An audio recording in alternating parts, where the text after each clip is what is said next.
Por milhares de anos, a esfinge tem sido observada no deserto egípcio, imponente e misteriosa. Quem teria construído esta maravilha? Para que propósito serviu? Seria ela a resposta para outros mistérios antigos, a sabedoria coletiva de uma civilização perdida? Existem aqueles que exploram a história e as lendas à procura de provas, enquanto outros acreditam que as respostas chegam até eles através de visões. Alguns acreditam na mais moderna tecnologia de ponta. Para cada um deles, a procura por estas respostas é intimidante. Das câmaras escondidas debaixo da terra,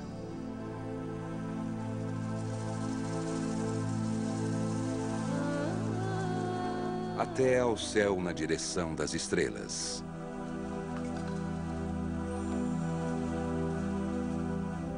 Imóvel, a esfinge permanece em silêncio, uma guardiã dos segredos, o enigma de Gizeh.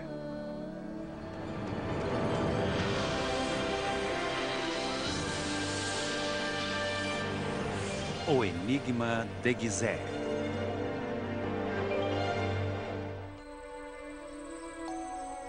A esfinge. Nenhuma outra figura conseguiu capturar a imaginação humana na mesma intensidade.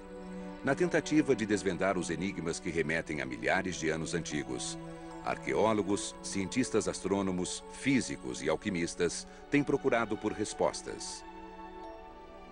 Ninguém conseguiu obter provas concretas. Mas alguns fatos coincidem. A cabeça da esfinge foi talhada de um calcário da colina, enquanto a maior parte do seu corpo e patas foram feitos de blocos. Ela está voltada para o leste, no Planalto de Gizeh, a quase 400 metros das grandes pirâmides. Ela representa uma criatura meio leão e meio humano, com 20 metros de altura e 74 metros de extensão da ponta das patas até sua cauda. Mas, apesar desta clara evidência, quase tudo a respeito da esfinge e das pirâmides permanece cercado de mistério. O engenheiro Robert Bauval é fascinado por estes enigmas desde sua infância. Se você pegar a palavra mágico e a palavra mistério e colocá-las nas pedras, você obterá a esfinge. Todos conhecem a esfinge, estudante, dona de casa, todos conhecem este monumento. Ela evoca mistério aos que vêm aqui, para os próprios antigos egípcios, para os gregos, para os romanos, para os árabes. E mesmo hoje, todos que têm visto esse monumento sentem que ele está relacionado com a vida em si, está relacionado com a eternidade. Bauval tem dedicado muito de sua vida a solucionar um mistério. Por que os egípcios construíram estas maravilhas? Ele desenvolveu uma teoria fantástica e controversa, que a inspiração dos egípcios veio literalmente dos céus. De acordo com Bauval, uma civilização esquecida projetou a esfinge e as pirâmides de forma que se alinhassem com as estrelas há 12.500 anos, na época da pré-história. Eles transmitiram esta heliografia de uma geração a outra por 8.000 anos, no Reino Antigo, a época dourada das construções de monumentos no Antigo Egito, quando os faraós finalmente possuíam a tecnologia e as habilidades necessárias para prosseguir com seus intentos. A força motora atrás da realização do Antigo Egito, das pessoas que construíram esses monumentos, era a crença de que o rei, após sua morte, moraria para sempre no céu. E por isso fica claro que estas estruturas, esses monumentos, têm algo a ver com o céu. E se tivermos a habilidade de olharmos para o céu do jeito deles, pode ser que venhamos a entender. Para ajudar, hoje, podemos construir o céu usando computadores. E assim podemos ver o que eles viam. E quando eu vi o que eles podiam ver, comecei a entender. Bauval encontra suas evidências nos céus antigos. Através da tecnologia de um incrível computador moderno, ele viaja pelo espaço e pelo tempo apenas apertando um botão e clicando um mouse.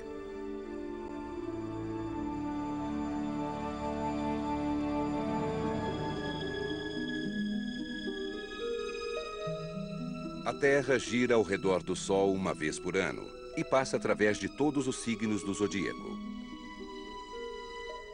Mas, ano a ano, existe uma mudança gradual no tempo de um ano, quando cada constelação sobe ao céu na noite escura. Esta mudança é chamada precessão de equinócio. A gravidade do Sol, da Lua e os outros planetas influencia no eixo e na rotação da Terra. Levou 26 mil anos para que a Terra girasse ao redor de seu eixo desta forma. Em um determinado período, a posição das constelações mudou.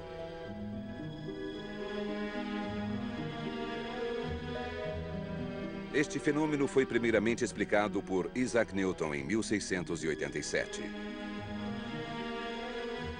Mas somente com um computador é que nós podemos recriar o céu noturno de Gizeh no equinócio da primavera.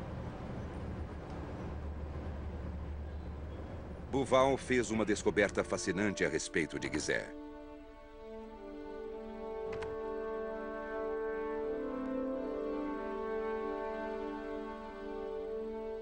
12.500 anos atrás, as pirâmides eram projetadas no céu por uma constelação.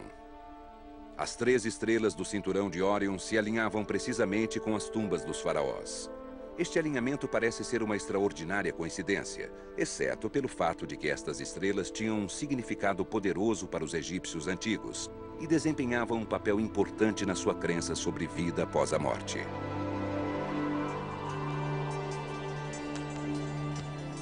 A constelação conhecida como Órion foi chamada de Sahu pelos egípcios, um símbolo de Osíris, o deus da morte e da reencarnação. De acordo com o mito, Osíris foi morto por seu irmão. Ísis, sua irmã e esposa, o trouxe novamente à vida. O seu filho Horus reinou no mundo dos vivos, enquanto Osíris reinou no mundo dos mortos. Os faraós eram igualados a Horus enquanto viviam e identificados como Osíris após a morte. A crença era que o rei, após a morte, se tornaria uma estrela. Ele tinha que se transformar. Havia um ritual para transformá-lo. Ele acreditava que poderia ressuscitar como Osíris. Eles mumificaram o seu corpo para que primeiro se tornasse Osíris e depois se transformasse em estrela, indo para o céu e ocupando este lugar especial. Se as pirâmides foram construídas com este fim, qual seria o verdadeiro significado da esfinge neste grande cenário?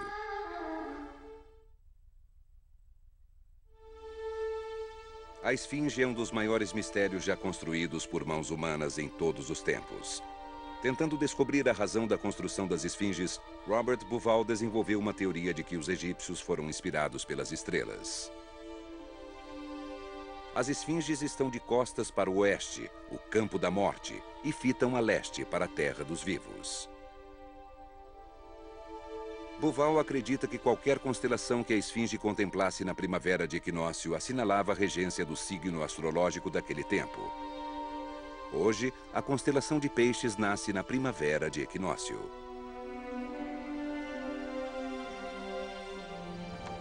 Para Bauval, se sua teoria for correta, de que os monumentos foram feitos por mãos humanas e foram criados para refletirem o céu noturno, então ele encontrou a esfinge projetada nos céus no mesmo tempo em que Órion estava alinhada com as pirâmides. Usando a simulação de um computador, Bauval descobre que a constelação de Leão nasceu no leste. A esfinge parece estar fitando a sua própria imagem nas estrelas. Mas a teoria de Bauval sobre o que teria inspirado os egípcios é controvertida e intrigante. Astrônomos afirmam que as estrelas não são estacionárias, mas se movem através do universo. Milhões de anos atrás, as 3 estrelas não se alinhavam exatamente como estão alinhadas no cinturão de Órion. E os arqueólogos também rejeitam Bauval. Não existe nenhum registro da mais remota civilização no Egito há 12.500 anos. Também parece impossível que detalhadas heliografias para estes monumentos poderiam ter durado 8.000 anos, desde o tempo dos faraós. Mesmo assim, Bauval acredita que os projetos sobreviveram, enquanto o povo que os criou desapareceu.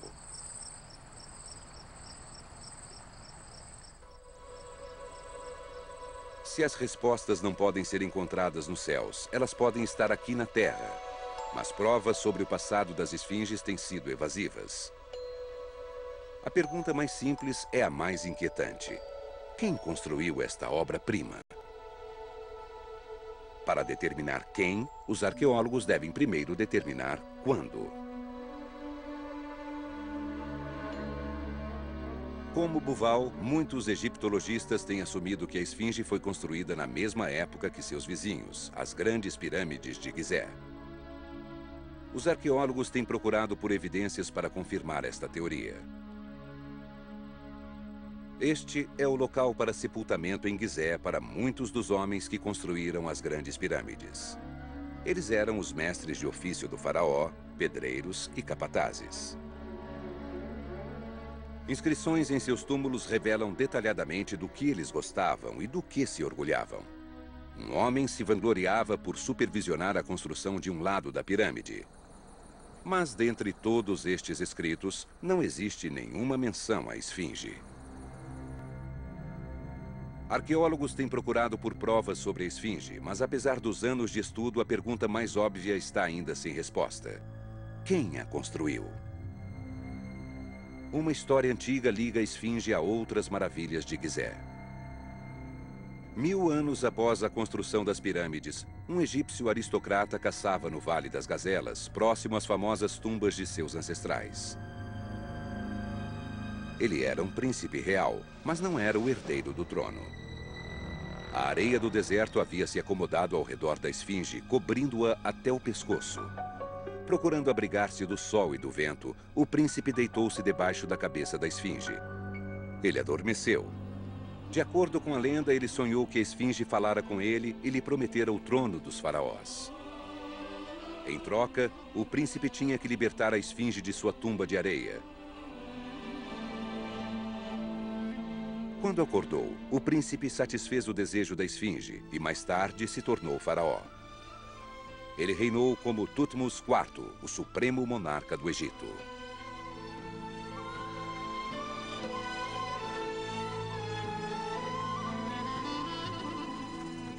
Em gratidão, Tútmos colocou uma placa maciça de granito, conhecida como o Sonho Stele, entre as patas da esfinge. Na linha 13, um fragmento de palavra parece ser Chef. Egiptologistas acreditam que é uma confirmação de Tútmos que Khefren, o faraó que construiu a segunda maior pirâmide, também construiu a esfinge. Mas uma palavra incompleta pode ser a prova de quem construiu esta obra-prima?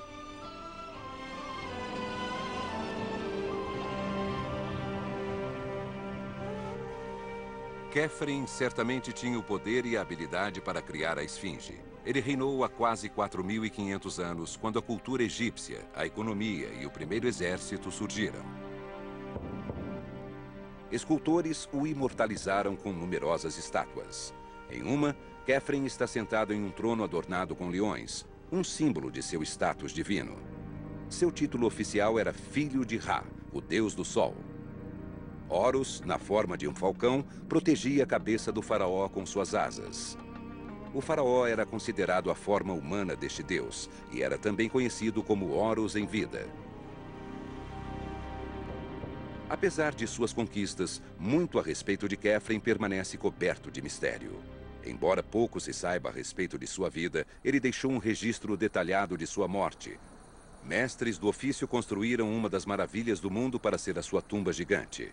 Deve estar tampada por uma tampa de ouro para deslumbrar a todos que ousarem olhar para ela. As torres das pirâmides de Khefren estão a quase 140 metros acima do deserto, perdendo apenas para a de seu pai, Quéops. A pirâmide deve ter sido o local de repouso final de seu corpo, mas ele ergueu outras construções para ajudar sua alma a encontrar-o após morte. O Vale do Templo está a 494 metros da pirâmide de Khefren. Quando o faraó morreu, seu corpo foi trazido para cá. Sacerdotes se apoderaram de seus restos e o mumificaram usando uma técnica há muito tempo esquecida. O corpo e todos os seus órgãos foram preservados para a vida em sua próxima morada.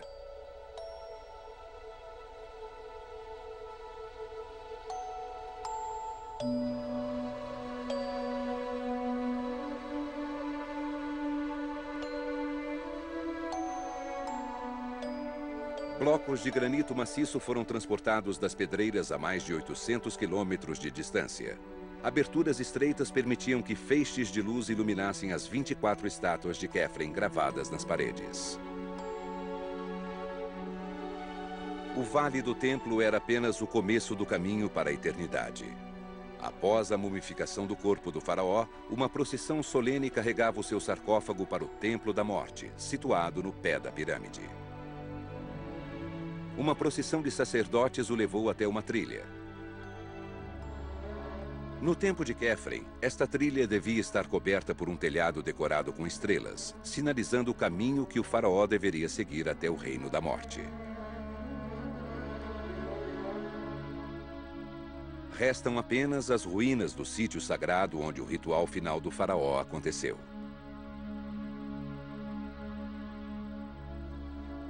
Se Khephren construiu a esfinge, isto teria sido parte de um esforço elaborado para garantir a imortalidade de 4.500 anos atrás? Será que o meio-leão, meio-homem foi construído para guardar o local de descanso do faraó?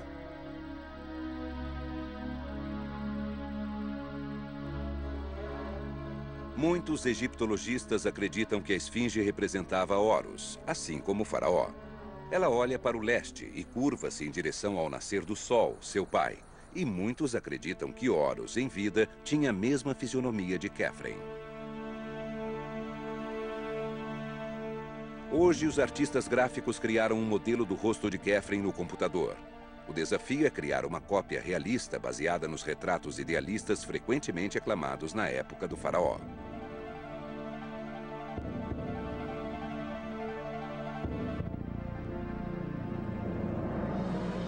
No velho reino do Egito, Khephren e os outros faraós eram retratados com formas divinas. Modernos artistas gráficos devem filtrar os traços mais gloriosos na busca de suas feições verdadeiras.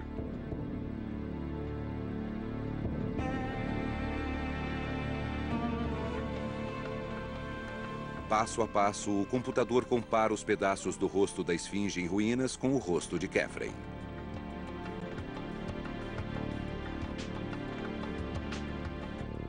Isto deve ser como Khephren, o deus vivo dos céus, deveria parecer se seu rosto tivesse sido escavado na esfinge.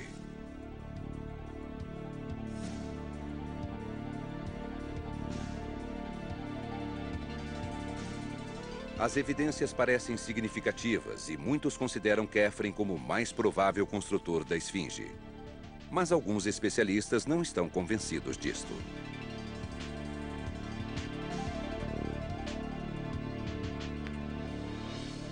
O Dr. Rainer Stadelmann, antigo diretor da arqueologia alemã do Instituto do Cairo, acredita que a prova do criador da esfinge está literalmente debaixo do nosso nariz. Ele assinala que Khephren sempre foi retratado com uma barba, enquanto que a esfinge não possuía uma originalmente. Quando foi construída, a esfinge não possuía barba. Você pode observar a área ao redor do queixo.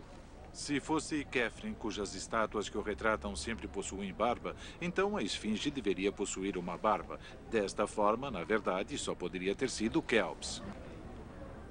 Khéops, que não usava barba, era o pai de Khephren. Stadelmann questiona também a veracidade do sonho Stele.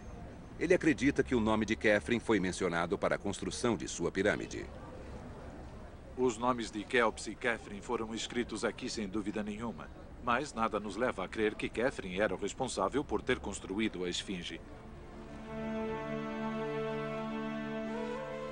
Apenas uma semelhança do rosto de Khéops sobreviveu até os dias de hoje. É uma estátua de marfim que foi danificada através dos anos e mede menos que 7,5 centímetros.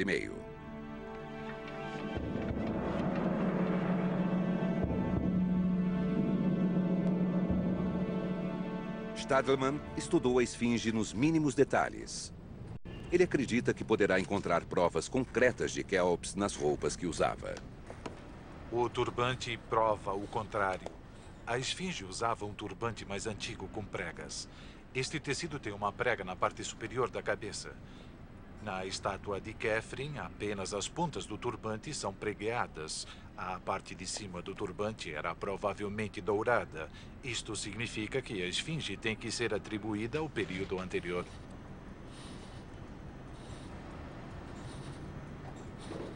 Stadelman está convencido de que as evidências físicas da barba e do tecido do turbante provam que a esfinge era Quéops. Mas e a anatomia? A feição de qual faraó aparece no monumento?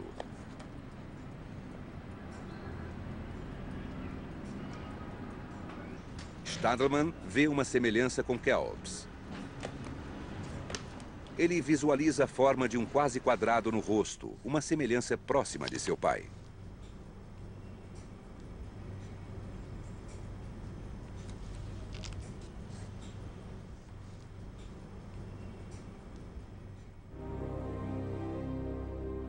Criar uma versão gráfica de Quéops deu início a um desafio, já que o nariz e outra parte da estatueta estavam lascados. Egiptologistas, artistas e anatomistas participam da criação de um retrato do rei. Mas isto também gera questionamentos. Alguns acreditam que ele era sorridente, outros que era um homem sisudo. De quem seria o rosto que adorna a esfinge? Seria do pai Quéops, construtor da mais alta pirâmide, ou de seu filho Quéfren? Stadelman acredita ser de Quéops, mas talvez criminologistas, especialistas em reconhecimento facial, consigam desvendar este caso.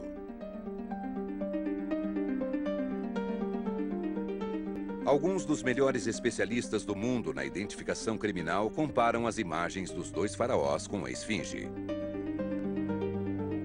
Antes de comparar todas as evidências, eles confirmam o que os egiptologistas haviam suspeitado há muito tempo. Como um mestre do disfarce, o rosto da esfinge foi modificado muitas vezes. As primeiras suspeitas disso surgiram há 200 anos. Através da história, o deserto tem, por muitas vezes, quase engolido a esfinge. A primeira pessoa a remover a areia nos tempos recentes foi um genovês capitão do mar, Giovanni Battista Caviglia. Em 1816, ele descobriu o maior achado entre as patas gigantes da esfinge, o sonho Stele. Seduzido por sua descoberta, se dedicou a encontrar mais tesouros do Antigo Egito. Ele vendeu muito do que encontrou para os grandes comerciantes. Hoje, para encontrá-los, é necessário pesquisar no mundo todo. Algumas das descobertas de Caviglia estão no Museu Egípcio do Cairo.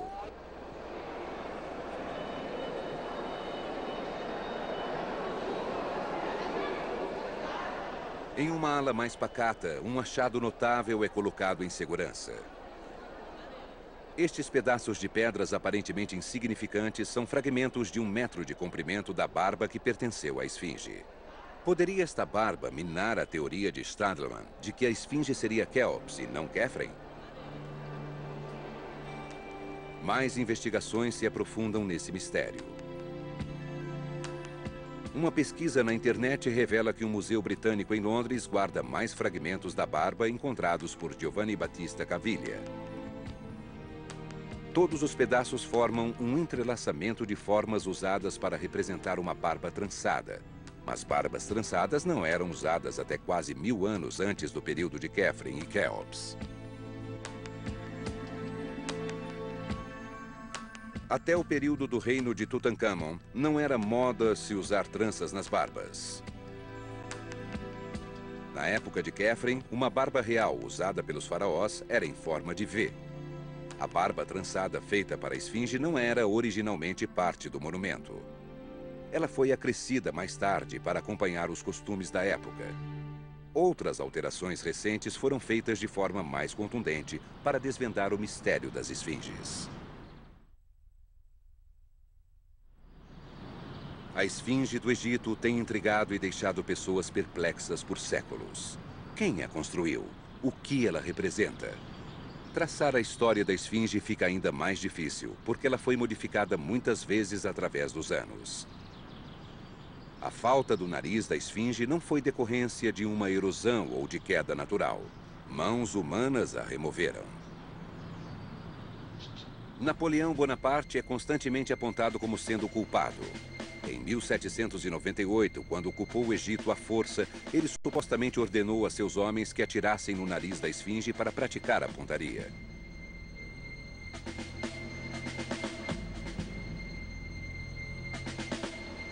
Mas, segundo os historiadores, não foi Napoleão quem desfigurou o monumento sagrado.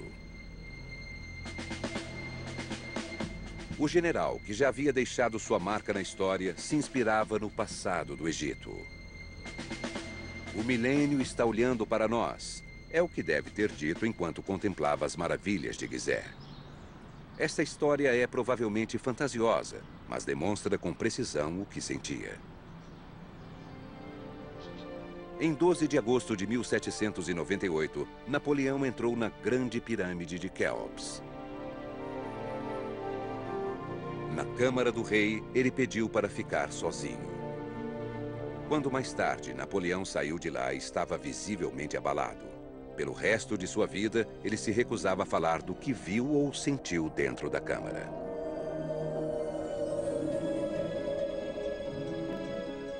Napoleão não veio apenas para conquistar as terras dos faraós. Ele também trouxe um grande número de artistas e cientistas que realizaram o primeiro estudo da antiguidade egípcia.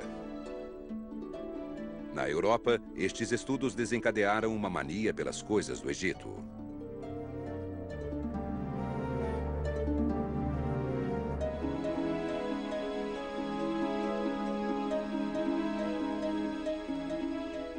De fato, a deformação da esfinge aconteceu antes da chegada de Napoleão. O desenho de um artista daquele tempo mostra o monumento sem o nariz. Uma expedição francesa produziu a famosa Description de l'Égypte, ou Descrição do Egito, que foi considerada uma obra maravilhosa.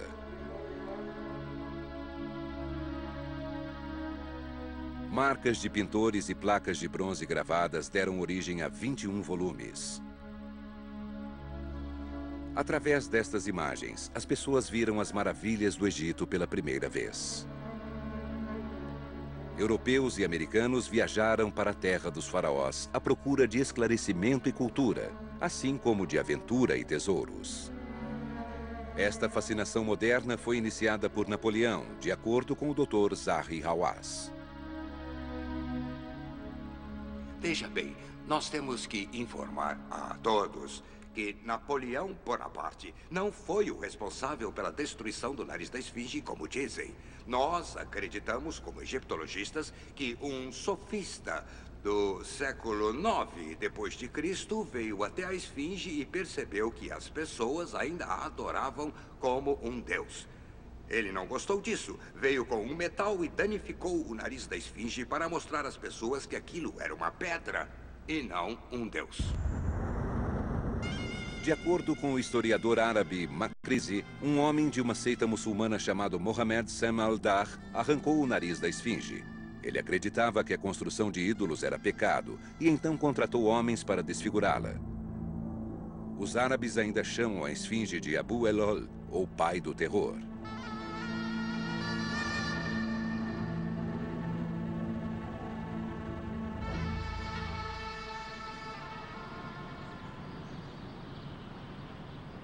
O historiador Makrizi vai mais longe, diz que a esfinge estava impedindo que as areias do deserto se movimentassem e reivindicou as terras férteis ao redor de Gizeh.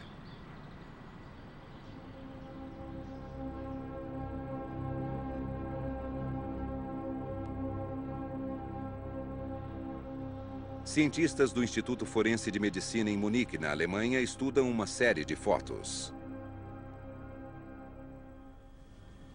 Eles colocam as imagens lado a lado para comparar as formas do rosto da esfinge.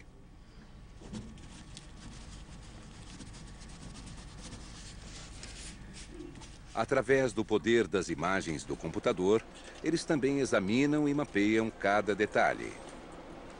As orelhas atraem a atenção deles.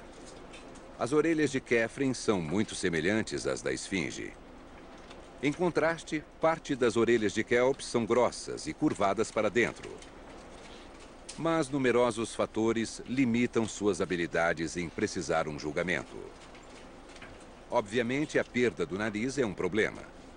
É também difícil julgar quão fiéis eram as feições do faraó retratadas por seus artistas. E será que os artífices da esfinge tiveram que alterar a aparência do faraó por estarem escavando em uma peça única de calcário? Após estudo acurado, os cientistas forenses chegaram a uma conclusão. Eles acreditam que as evidências os levam a Kelps e concordam que alguns traços sugerem que possa ser de Kefren. Mas eles ainda não estão convencidos. O investigador forense Marco Schunflo. Após a comparação de suas feições, eu posso ver uma clara diferença entre Kelps e a Esfinge. Eu sou levado a afirmar que os dois são diferentes. Existe uma outra história entre Kefren e a Esfinge. Neste caso, existem algumas semelhanças. As orelhas, por exemplo, e o baixo maxilar, que quase se encaixam.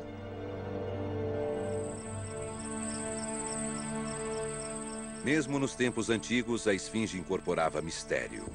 Muitos acreditam que o termo egípcio Sheshepunk, dado aos seus monumentos, deu origem à palavra Sphinx, ou esfinge em grego. Os gregos veem o Egito como uma fonte de mistério e enigmas.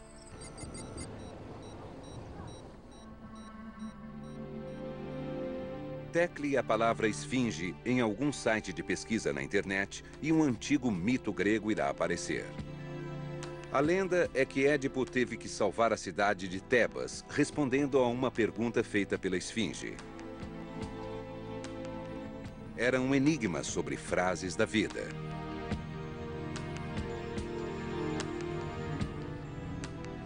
A esfinge pergunta: o que anda com 4 pernas pela manhã, com 2 ao meio-dia e com 3 ao anoitecer?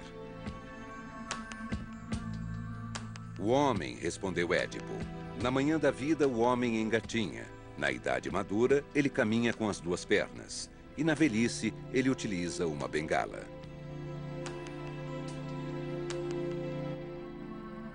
Derrotada, a esfinge libertou Tebas. Nos tempos antigos, havia a crença de que quem resolvesse os mistérios do Antigo Egito alcançaria toda a sabedoria humana.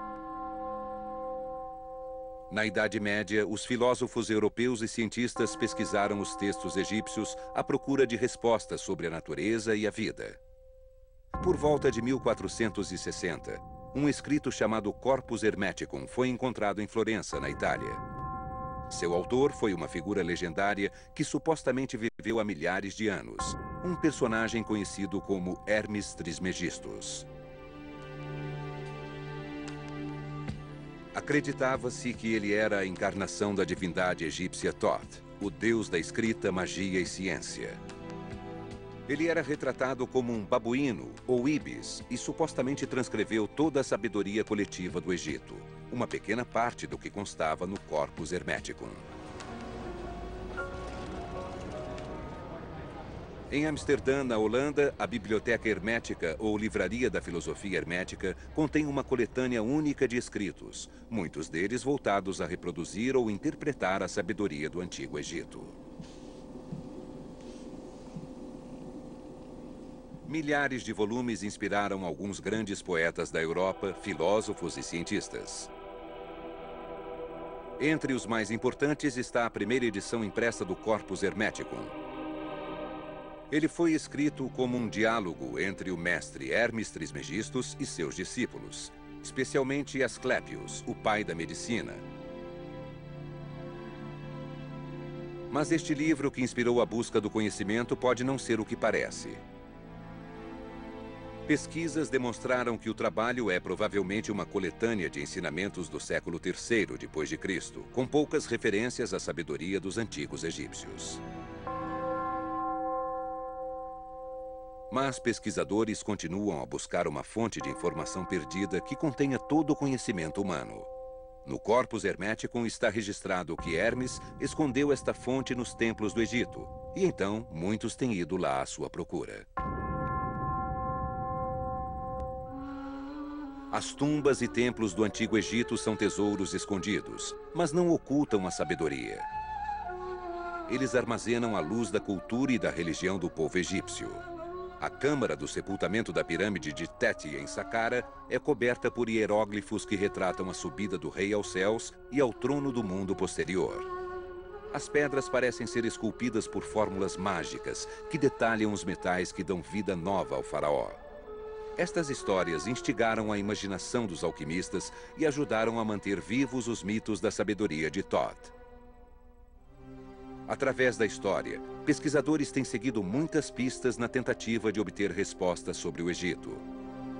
Mas Edgar Cayce, um físico norte-americano, pode ter sido o único na história a conseguir se aproximar tanto da verdade. Cayce acreditava que ele era a encarnação do alto sacerdote da ilha de Atlantis. Com um estenógrafo ao seu lado, ele teria entrado em transe. Conhecido como Profeta Adormecido, Cayce elaborou mais de 14.000 escritos de 1901 a 1944. Quando estava em transe, ele falava sobre uma sala de registros, descrevendo a posição exata do local. Dizia que a passagem da câmara secreta poderia ser encontrada debaixo da pata dianteira direita da esfinge. A reputação de Cayce em diagnosticar doenças e prever acontecimentos como a Segunda Guerra fez com que conquistasse muitos seguidores. Até hoje, os devotos e admiradores de Cayce esperam provar que ele também estava correto a respeito da esfinge.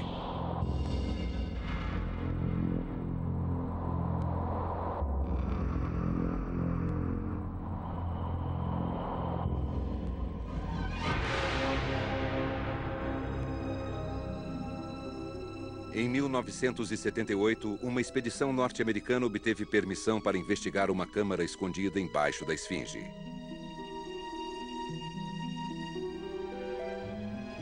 Eles perfuraram nos locais onde os testes com os sismógrafos indicavam as supostas câmaras.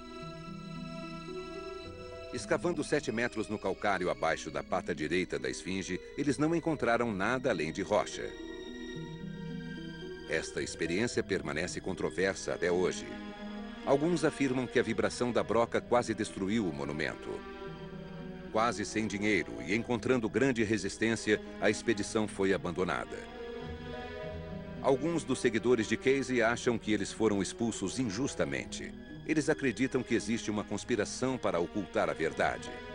Mas o ministro da Antiguidade do Egito conta que rachaduras e pequenas cavidades naturais do calcário são o que os seguidores de Cayce interpretaram como sendo a câmara escondida.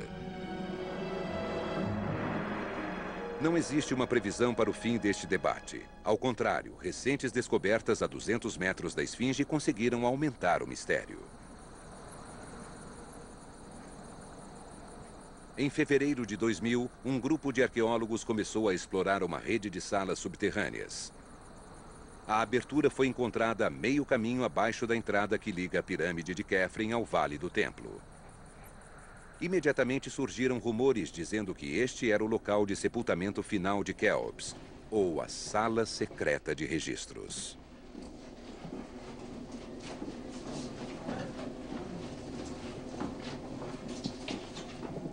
O poço permaneceu cheio de água até 2000, quando arqueólogos bombearam para retirá-la. Permitiram a entrada de algumas pessoas por uma boa razão. O primeiro poço tinha 10 metros de profundidade.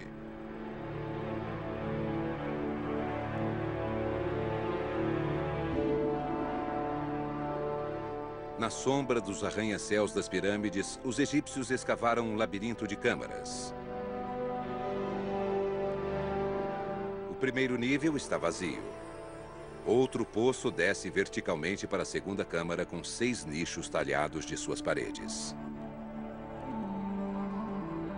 Em 2 destas salas, os arqueólogos encontraram sarcófagos de granito, pesando toneladas. De algum modo, artífices desceram estes sarcófagos até os poços, a 10 metros de profundidade. Os que foram enterrados aqui eram provavelmente ricos aristocratas. Fragmentos de ossos, lascas de cerâmica e madeira, tudo datado de 500 a.C., ou pelo menos 2000 anos após a construção da esfinge e das pirâmides.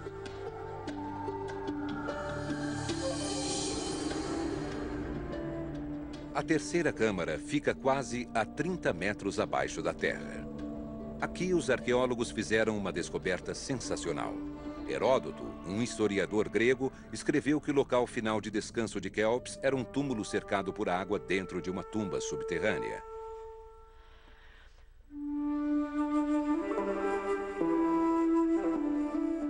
A descrição de Heródoto bate com as descobertas dos arqueólogos modernos.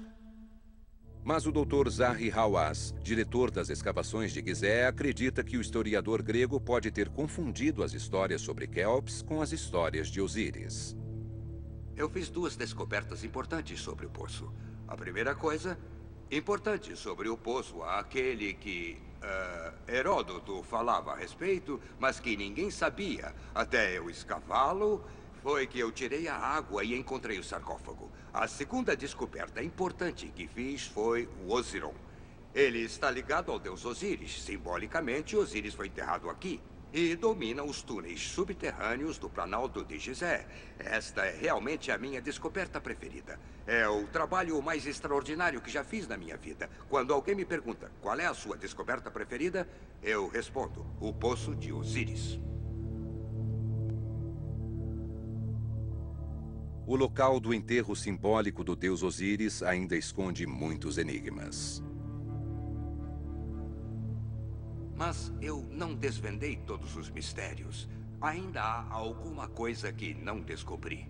O poço, do lado oeste, quando eu entrei, atinge 9 metros. Mas no final se tornou muito estreito. Precisamos colocar uma câmera óptica para verificar se o poço está nos conectando à esfinge ou não. Existiria uma ligação entre o Poço de Osíris e a Esfinge?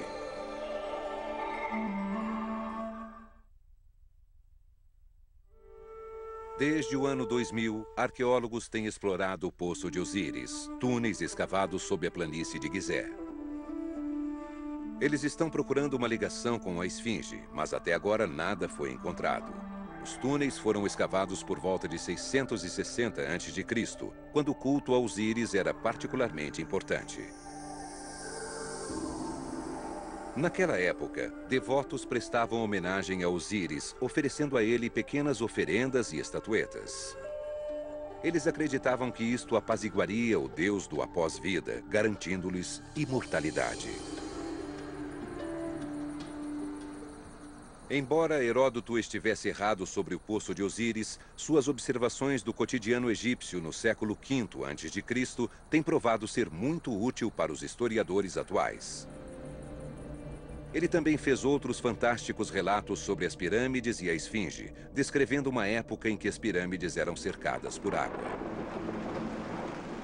Um escritor árabe chamado Idrisi diz que Hermes construiu as pirâmides porque ele teve a intuição de que um dilúvio estava por acontecer e queria preservar a herança de sabedoria da humanidade.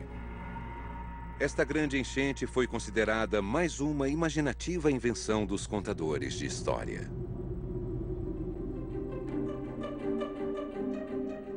Mas, quando as histórias antigas são defrontadas, pesquisadores novamente concluem que, quando estão relacionadas à Esfinge, as lendas podem ser reais. Muitos dos monumentos mostram sinais de estranhas formas de erosão. Alguns acreditam que somente a água poderia ter desgastado o granito desta forma.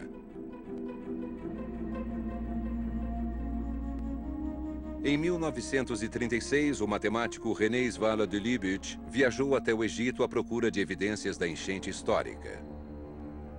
Este francês examinou a Esfinge procurando por sinais de estragos provocados pelas águas. Ele encontrou canais verticais no granito, levando-o a acreditar que uma precipitação causou a erosão. Esta conclusão imediatamente trouxe controvérsia. As últimas fortes chuvas aconteceram em Gizé por volta de 7.000 anos atrás, muito antes das pirâmides.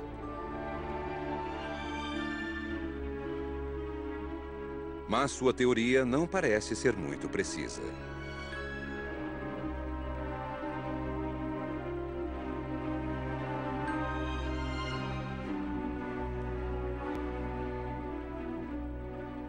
O desgaste da Esfinge é provavelmente o resultado da ação do vento, areia e sal, danificando o granito.